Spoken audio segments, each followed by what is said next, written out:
और आपके कहे बात को जब सच होता है तो लोग उसको एडमायर भी करते हैं। इसी में से एक सवाल है कि आपने कहा था 12 दिसंबर को देश पे बहुत बड़ा तांडव आने वाला है जी, तो क्या सही में आने वाला है? 12 दिसंबर नहीं, मेरा ये कहना था कि जो 2026 का जो परिवेश है ये कन्या लग्न से शुरू हुआ है, शुक्र का लग्न होता है ये, और बृहस्पति 2083 संवत पढ़ने के कारण इस वर्ष के राजा हैं। आप देखते हैं बृहस्पति देवगुरु और शुक्राचार्य दैत्यों के गुरु, दोनों मिलते हैं तो क्या बनता है? देवासुर संग्राम। अभी तक इतिहास में इतना बड़ा युद्ध हुआ नहीं जितना बड़ा देवासुर संग्राम था, जिसमें हलाहल विष निकला था। कब निकला? तो संध्या में निकला, युद्ध के युग के संध्या में निकला, देवासुर संग्राम की संध्या में निकला। ये संग्राम का जो काल है 2026 पूरा रहेगा और अप्रैल 2027 तक ये समय चलेगा, ये देवासुर संग्राम का समय चलेगा। और ये जो संग्राम है ये बड़ा विकट प्रभाव लाएगा 2026 में। आपने देखा, मैंने कहा 2026 शुरू होगा और 28 जनवरी से पहले पहले ही देखिएगा कि अमेरिका युद्ध में आ जाएगा। 3 जनवरी को अमेरिका ने वेनेजुएला के ऊपर खुद हमला किया। शांत बैठा हुआ एक देश, उसके ऊपर अमेरिका हमला करता है। सालों से अमेरिका ने किसी के ऊपर हमला नहीं किया था, कहीं मिसाइल नहीं छोड़ी थी, अचानक 3 जनवरी को छोड़ दिया। 9 तारीख को इजराइल की करेंसी कोलैप्स कर गई, ईरान की करेंसी कोलैप्स कर गई, ईरान के ऊपर हमला। ईरान और अमेरिका के बीच का जो युद्ध है वो कहीं से भी रुकता हुआ दिख नहीं रहा। संधि की बातें होती हैं, संधि टूट जाती है, और ये बार बार चल रहा है। यही सिलसिला 2032 तक चलता जाएगा। दुनिया युद्ध में फंसी रहेगी और पश्चिमी देश जितने हैं वहां युद्ध बहुत विकट और विकराल स्वरूप लेता जाएगा। उसके कारण पूर्वी देशों में, पूर्वी भागों में ईंधन का संकट पुनः पुनः होता जाएगा। और वो जो ईंधन का संकट है, मैंने लोगों को यह तक निर्देशित किया था, आपने देखा होगा पुराने पॉडकास्टों में मैंने थाली बजाई थी और थाली बजा के बताया था कि लॉकडाउन जैसा सिचुएशन हो सकता है। आप समझ के देखिए कि फ्यूल प्राइसेस बहुत ही ज्यादा शूट अप होने वाले हैं, बहुत ही ज्यादा ईंधन का क्राइसिस होगा और ये होके रहेगा। अभी आपने देखा कि कैसे अभी से 3 दिन पहले, आज रिकॉर्डिंग डेट जो हमारा है, आज हम 23 तारीख को रिकॉर्डिंग कर रहे हैं, 23 जून को, रिकॉर्डिंग डेट से 3-4 दिन पहले ही आपने देखा कि यूक्रेनियन रिफाइनरी के ऊपर हमला हुआ और पूरी रिफाइनरी तहस नहस हो गई। अब बताइए कि जितने रिजर्व्ड में आपके पास पेट्रोल है उतना ही पेट्रोल आपके पास है, पेट्रोल का नया सप्लाई आएगा कहां से? रिफाइनरी खत्म, एक one of the major refineries of the world जो है वो खत्म हो गया। और इसी तरीके से ईंधन से संबंधित क्राइसिस बार बार पुनरावृत्ति तरीके से होता हुआ दिखाई पड़ने वाला है। पूरे 2026 में तो होगा, बचे हुए समय में होगा। इनफैक्ट अभी जो अवधि है, ये जो 16 जून से एक अवधि शुरू हुई है, 14 जुलाई तक की अवधि है, उसमें प्लेन क्रैशेस हम होता हुआ देखेंगे। अभी 16 जून को ही पहला प्लेन क्रैश हो चुका था यूएस में, और 16 जून को प्लेन क्रैश हुआ, 17 जून को प्लेन क्रैश हुआ। 2 प्लेन क्रैशेस अभी तक हो चुके हैं इस छोटे से ड्यूरेशन में, और अभी 14 जुलाई से पहले पहले भी प्लेन क्रैश आदि का होना और प्रमुख नेता संबंधित नेता और पॉलिटिक्स से रिलेटेड किसी व्यक्ति का उसमें निधन होना भी आशंका लगता है इस प्रकार से भी होता हुआ घटित हमें दिखाई पड़ सकता है। आपने ये भी कहा है कि 13 अगस्त को हो सकता है कोई बहुत बड़ा फिल्मी जगत का कोई ऐसा शख्स है जो कि डेथ कर जाएगा। देखिए, मेरी जो भविष्यवाणियां होती हैं वो डिस्क्रीट एक टाइम पीरियड की होती हैं। जैसे मैंने कहा है 13 अगस्त से लेकर के 9 सितंबर 11 सितंबर का जो योग है उस ड्यूरेशन में फिल्मी जगत में निधन होने का योग दिखाई पड़ता है।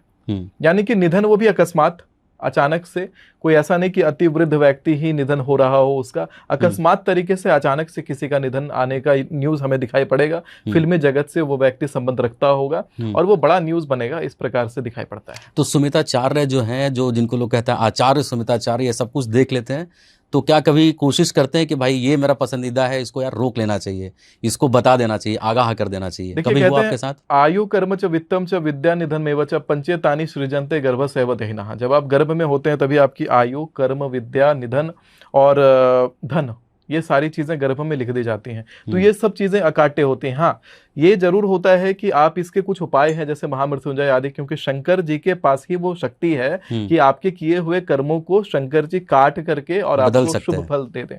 यानी कोई बहुत बड़ा काल आने वाला हो तो काल को केवल महाकाल ही काट सकते हैं। शिव तांडव स्तोत्र में भी कहते हैं, धिमित धिमित धिमित ध्वनन मृदंग गतुंग गभंग गला ध्वनि क्रम प्रवर्तितः प्रचंड तांडव शिव। ध्वनि के क्रम को भी, जो आगे की तरफ ध्वनि भागती है उसके क्रम को भी पलट के पीछे ला सकते हैं, वो केवल शंकर है। समय की गति को बदल सकते हैं, केवल शंकर है। मार्कंडेय को उन्होंने चिरंजीवी बना दिया।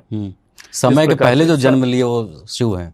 हाँ, समय समय जो आदि है, जो अनंत है, वही महादेव है। और उन्हीं की कृपा से केवल आप इन चीजों को टाल सकते हैं, क्योंकि उसके ऊपर फिर कुंडलियां काम नहीं करती अगर आप शंकर जी के चरण में, शरण में चले जाते हैं।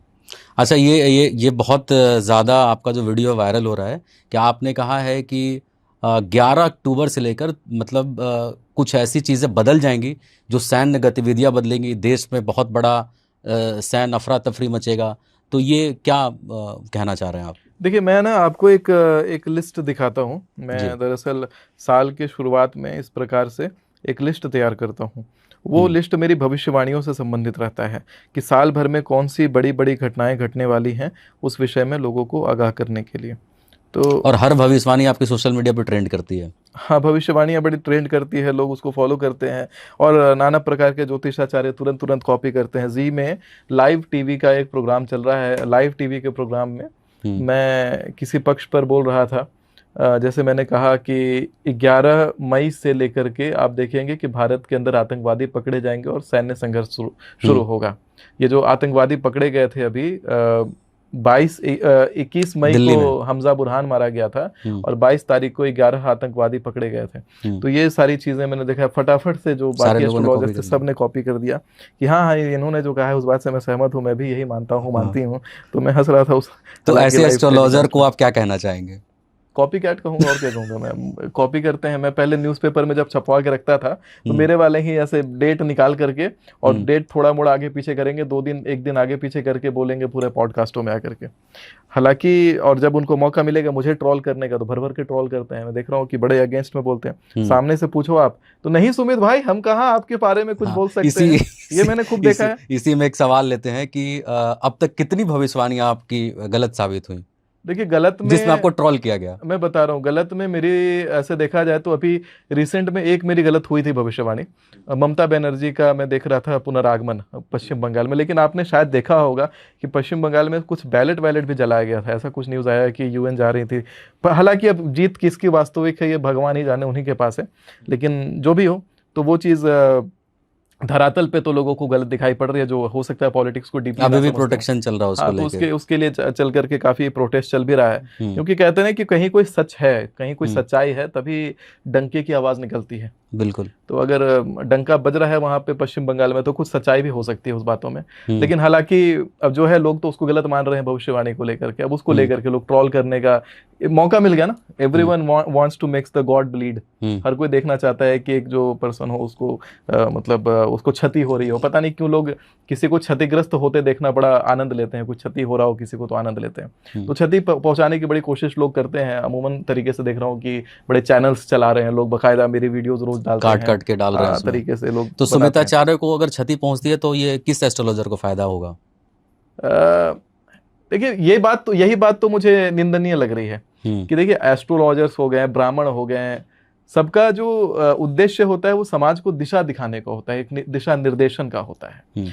फिर आप किसी को आप ज्योतिष में पॉलिटिक्स खेलेंगे तो कहीं ना कहीं से ये ज्योतिष शास्त्र की और ज्योतिष विधा की और ब्राह्मणत्व की गरिमा को ठेस पहुंचाना है। बिल्कुल। इसीलिए मैं इस बात को ऐसे मैं ओपनली बड़ा कहता मंच पे, लेकिन इसीलिए इस बात को अभी मैं इस पटल पर नहीं कह रहा हूं, क्योंकि मैं तो ज्योतिष की गरिमा को और ब्राह्मणत्व की गरिमा को बचा के चलना चाहता हूं। मैं ये कहते हैं ना कि कुत्ते बिल्लियों की तरह लड़ना, वो चीज मुझे पसंद नहीं है। आप मुझे कभी भी देखेंगे किसी व्यक्ति को लेकर के या पॉइंट आउट करके किसी के ऊपर मैंने आज तक टिप्पणी नहीं दी, ना किसी ने मेरे खिलाफ बातें बोली है वीडियोस बना करके, किसी को मैंने अपफ्रंट वीडियो बना करके कुछ किसी के बारे में बोला नहीं, कभी किसी के बारे में अनाप शनाप बोला नहीं। लोग टीआरपी गेन करने के लिए भले बोलते हैं, बैकलैशिंग वाला गेम खेलना चाहूँ तो टीआरपी मुझे भी खूब मिल जाएगी, लेकिन ऐसी चीजें मैं करने में इंटरेस्टेड नहीं हूँ, क्योंकि कहीं ना कहीं मैं मानता हूँ कि ब्राह्मणों का आपस में लड़ना सबसे बड़ा कमजोरी दुर्भाग्य है, दुनिया के लिए दुर्भाग्य है। बिल्कुल। कहते हैं व्याघ्रा ना महती निद्रा, और बाघ अगर अपना निद्रा त्याग दे तो उससे कोई जीत नहीं सकता। इसी प्रकार है कि ब्राह्मण अगर अनेकत्व त्याग दे तो उससे ज्यादा शक्तिशाली कोई होगा नहीं सकता, यानी विश्व का उद्धार हो जाएगा, कल्याण हो जाएगा। तो वो चीजें जो लोग हैं शास्त्र को वहीं तोड़ दे रहे हैं, छोड़ दे रहे हैं, तो वो चीजें छोड़नी चाहिए। हालांकि मैं ये भी मानता हूँ कि मैं बड़ा अज्ञानी हूँ और अभी सीखना तो है ही मुझे। लोग सिखाना चाहें तो सिखाइए, लेकिन पटल पर आकर के जिस प्रकार से जनता में जो आप संदेश देना चाहते हैं वो गलत, ब्राह्मण लड़ रहे हैं आपस में, वो गलत है। ठीक है। बाकी शिक्षा के लिए ओपन हो। हाँ, आप 15 जुलाई से 12 अगस्त का ड्यूरेशन मैंने देखा था, उसमें दंगा और आतंकवाद से क्षति होने का योग दिखाई पड़ता है। जैसे महाराष्ट्र में दंगा 15 जुलाई 2026 से 12 अगस्त 2026 के बीच में महाराष्ट्र के क्षेत्र में धार्मिक तथ्य को लेकर के दंगा होने का योग दिखाई पड़ता है। और भारत के अंतर्राष्ट्रीय संबंध 15 जुलाई 2026 से 12 अगस्त 2026 के बीच में खराब होते हुए दिखाई पड़ेंगे। बड़े बड़े पॉलिटिशियंस आदि इसमें एक्सपोज होंगे। कोई बहुत बड़ा स्कैम खुलने वाला है इस छोटे से ड्यूरेशन में, और इस छोटे से ड्यूरेशन में शेयर मार्केट वोलेटाइल रहने वाला है। तो इस छोटे ड्यूरेशन स्टीम में फाइल शेयर दोबारा मार्केट आएगा, से दूर ऐसा रहना है। कुछ ज्यादा ही भयंकर आएगा, कुछ ज्यादा ही खराब आएगा। मतलब स्टीम फाइल से भी बहुत भयंकर कुछ आने वाला है, कह सकते हैं एक तरीके से। कुछ बड़ा एक्सपोजर होने वाला है, कोई बड़ा घोटाला, कोई बड़ा स्कैम, ऐसी चीजें एक्सपोज होंगी।